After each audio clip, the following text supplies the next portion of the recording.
Assalamualaikum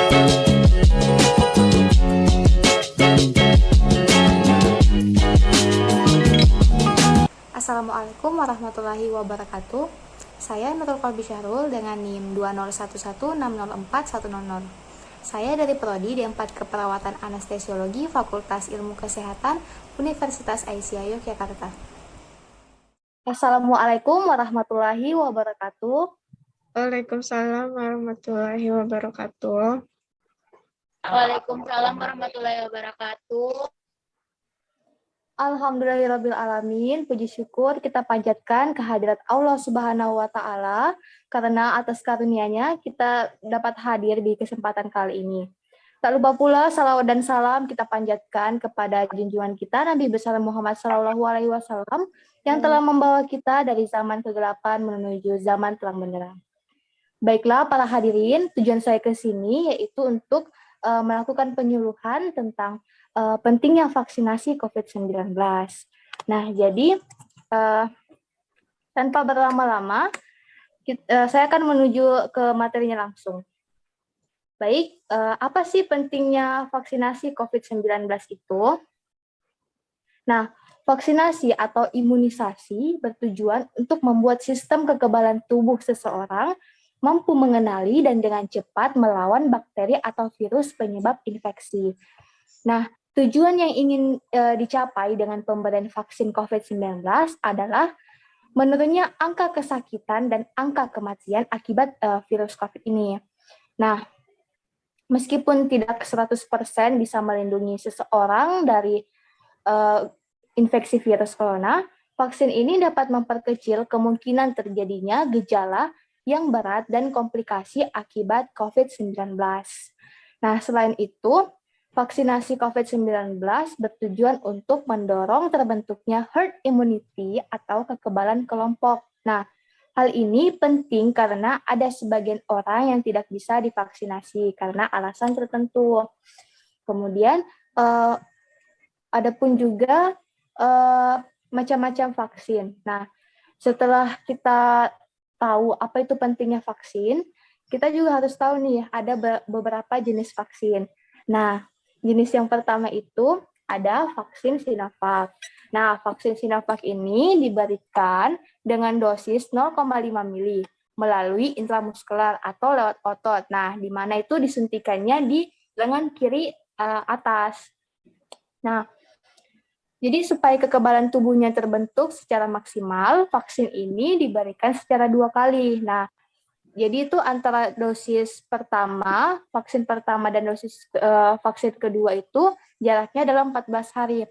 Kemudian efikasi vaksin Sinovac ini sebesar 65,3%. Nah, efikasi itu sendiri merupakan persentase penurunan insiden penyakit dalam kelompok yang divaksinasi dibandingkan dengan kelompok yang tidak divaksinasi dalam kondisi optimal. Kemudian ada jenis vaksin yang kedua. Nah, yang kedua ini namanya ada AstraZeneca. Vaksin ini dibuat dari adenovirus yang direkayasa dengan menambahkan kode genetika virus SARS-CoV-2 penyebab COVID-19. Nah, peneliti mencatat jenis vaksin ini tidak ada efek samping serius pada semua usia. Kemudian yang ketiga ada vaksin Pfizer dan BioNTech. Nah, vaksin ini itu dikembangkan oleh peneliti dari perusahaan Pfizer yang berbasis di New York dan perusahaan Jerman BioNTech. Nah, diambil dari molekul genetik virus SARS-CoV-2, hampir mirip dengan jenis vaksin sebelumnya. Jadi yang disebut dengan RNA atau mRNA. Vaksin jenis ini disebut tidak menimbulkan efek samping yang serius, hanya sekedar kelelahan, demam, dan nyeri otot dalam waktu yang singkat. Kemudian yang berikutnya ada vaksin Moderna. Nah, mungkin hadirin di sini pernah mendengar vaksin Moderna ini dan efek sampingnya yang cukup mengerikan. Tapi sebenarnya efek samping yang diberikan vaksin Moderna itu tidak seserius itu. Jadi vaksin Moderna ini berasal dari mRNA. Jenis ini diperuntukkan bagi kelompok usia 18 sampai 55 tahun. Nah, efek samping vaksin ini bisa menyebabkan demam, menggigil, kelelahan, serta sakit kepala. Nah, selain itu, pada bagian yang disuntik bisa menimbulkan sedikit bengkak, kemerahan, dan nyeri yang segera hilang.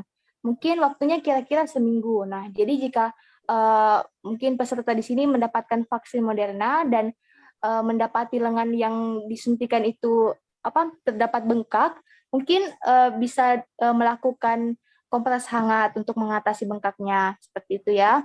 Dan kemudian yang terakhir ini ada jenis vaksin Sinopharm.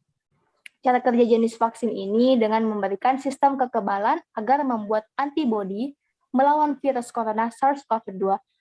Nah, selanjutnya antibodi menempel pada protein virus dan membentuk sistem kekebalan tubuh dapat merespon infeksi virus corona hidup. Nah, jadi itu dia tadi materi yang saya bawakan sedikitnya. Jadi mungkin setelah saya memaparkan materi tadi, apakah dari peserta hadirin ada yang ingin menanyakan tentang terkait vaksinasi? Saya persilakan. Apakah ada? Baik, Mbak. Di sini saya izin bertanya. Iya, silahkan. Atas Mbak siapa? Saya atas nama Mbak Naila Ulfa. Baik, Mbak Naila. Silahkan. Baik, Mbak. Pertanyaan saya yaitu dari materi tadi. Saya pernah dengar jika kita melakukan vaksin itu, apakah benar hasilnya itu bisa positif COVID, Mbak? Apa benar begitu, Mbak? Baik. Mohon penjelasannya. Terima kasih. Baik, terima kasih ya Mbak Naila atas pertanyaannya. Jadi ini memang hoax yang sering terdengar ya di masyarakat kalau habis vaksin itu positif. Nah, sebenarnya itu adalah hoax, Mbak. Jadi itu tidak benar. Nah, penjelasannya itu, jadi ahli patologis mengatakan, itu ahli patologis klinis dari Universitas 11 Maret, yaitu Dr. Tonang Dwi Ardianto menyebutkan hal itu tidak benar.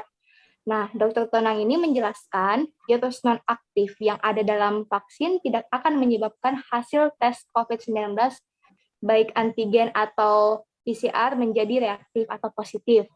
Nah, Dr. Tonang juga menegaskan jika seseorang mendapati hasil tes COVID yang dilakukannya positif setelah melakukan vaksin, itu mungkin dikarenakan ia telah terpapar virus tanpa ia sadari. Jadi kabar itu tidak benar ya Mbak.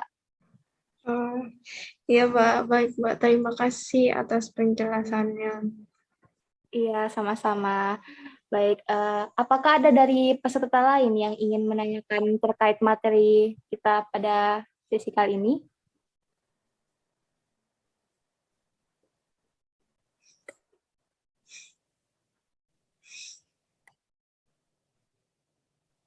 Sudah tidak ada?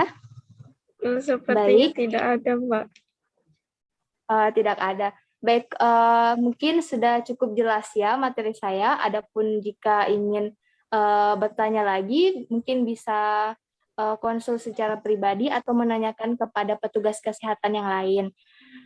Baiklah, mungkin sekian pemaparan kita pada hari ini. Kurang dan lebihnya mohon dimaafkan. Saya mengucapkan terima kasih banyak kepada para peserta yang telah menyempatkan hadir pada kesempatan kali ini. Baiklah, saya tutup ya. Assalamualaikum warahmatullahi wabarakatuh. Waalaikumsalam warahmatullahi wabarakatuh.